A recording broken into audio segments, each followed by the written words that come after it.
Hi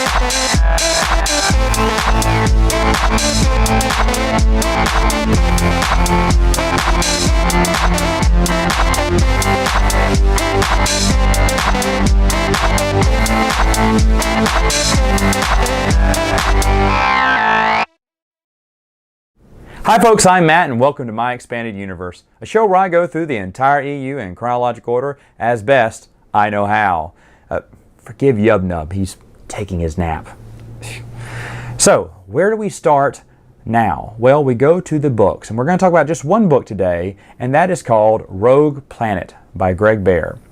Now, this is a book that focuses on Obi-Wan and Anakin going to a planet in search of a missing Jedi Knight. That Jedi Knight will pop up way later on in the storyline, preferably New Jedi Order there, and you'll find out more. But let's talk about this book in general. Let's talk about connections, I guess, because this is sort of a prequel to the New Jedi Order, because at the time, Del Rey was in the process of doing New Jedi Order, the series, the book series. And so they thought it'd be nice to throw, because, you know, the prequels are out, so let's put an Obi-Wan Anakin story, but let's also give it some ties to what we're writing about too and connect them together. And later on, the planet that's mentioned plays a huge role at the end of New Jedi Order. So what all connections are in Rogue Planet? Well, let's start with the New Jedi Order. First off, there are several connections within it, meaning the Jedi Knight that went missing, who comes back later in New Jedi Order with surrounded in mystery of where they've been for so long and what happened during that point where they were gone. You also have things like the planet itself, which is spoken about later in the New Jedi Order, and the Vong are not mentioned by name, but mentioned by description. Now, other than that, though, they also connect to other sources within the expanded universe. First and foremost being Cloak of Deception. Tarkin's character is given the same background and is basically in the same operation that he was back in Cloak of Deception. So those two share continuity, of course. Also, one of the characters that are in the book was pulled from Westing Games role-playing game material. Amazing the connections there. Now, when I first read this book, I didn't know about any of those connections. I just read a good, enjoyable book that I knew was a prequel, sort of, to the New Jedi Order. But then when I was going back through my Westing Games material, of course I had Wikipedia up in one hand and I was reading the name. I'd pop it in to see if they'd appeared in anything else. And I remember reading about this character's name. I said, why does that sound so familiar? Popped it in, they were in Rogue Planet.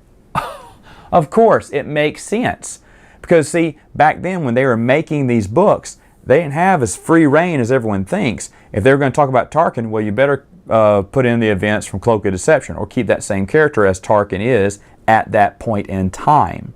Oh, you want to do a character about that? Well, we know who that is. Hold on. Westing Games talked about him. Here, there's who he is. Here's his basic characteristics, but you go ahead and whatever you want to do. It was really cool to see what all ties in to that book.